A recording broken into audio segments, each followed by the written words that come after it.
Hello guys, good day! Kumusta po kayo?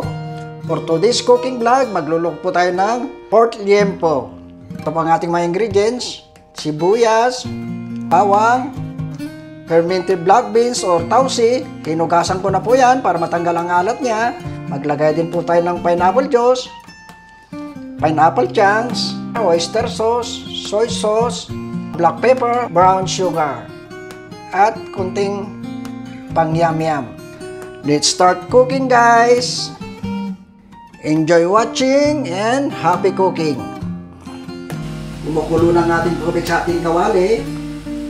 Pakuluan natin ng konti ng ating pork liempo. Tagpo tayo ng konting asin para manok ang lasa niya.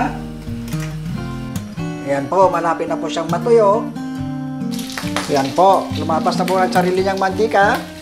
Hintayin po lang natin hanggang mag-light golden brown siya bago natin ilagay ang ating mga aromatics. Ayan po, pag light golden brown na siya, ilagay po lang natin sa gilid o isang tabi at ilagay na po natin ang ating sibuyas. Ayan. Sabay na rin natin ang ating bawang.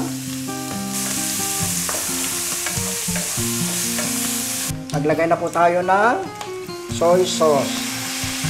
Maglagay na rin tayo ng paminta. Ayan. Maglagay na rin tayo ng oyster sauce. Ayan po.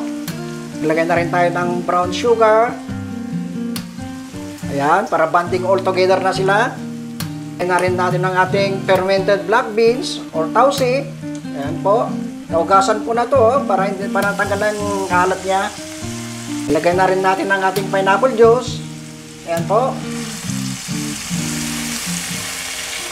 Maglagay rin tayo ng tubig. Ayan. Maglagay rin tayo ng laurel. Maglagay lang kunting yam-yam. Kayo po, bahala kung gusto nyo maglagay ng ganito. Kung hindi, okay lang, optional lang po. Lagay na rin natin ang ating pineapple chunks. Ayan po. Ayan po, malapit na maluto ang ating pork liempo with tausi and pineapple. Maglagay lang po tayo sa ibabaw ng konting red chili. Ayan. Ito na po ang ating pork liempo with tausi and pineapple chunks.